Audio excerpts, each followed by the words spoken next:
Hello viewers of Kritika's Vision. Welcome to yet another interesting video of my channel.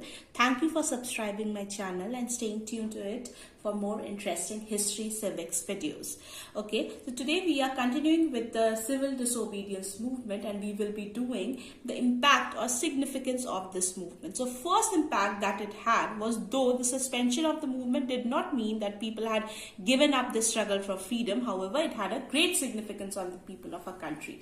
So first is the movement caused a tide of patriotic fervor in the country. That means there were mass strikes, setting up of parallel governments in several places. People's patriotism actually has now been there. People had become vocal. People's patriotism would not leave the government in peace now. It was surely seen. So the people were not silent and subdued. Second is the government was convinced that the bold constitutional reforms were now essential. So till now, the British government were paying very less heed to the Indians' request or the party's request to bring bold reforms in our countries. But the Government of Act of 1935 was introduced, which further showed that yes, government is also taking the matter of making bold reforms, serious reforms for our country very seriously. Next is the struggle had a healthy effect upon the life of the exploited, poor and oppressed. So basically the anti-untouchability campaign produced the desired effect.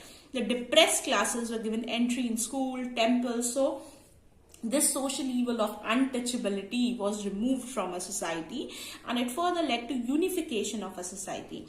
Fourth is the movement brought women in large number out of their households. So yes, it wasn't only men but the youth and the women who also came up in large numbers, who protested, who picketed the shops and all, and who also showed that everyone in India, be it man or women or children, everyone is united in this cause of getting India free.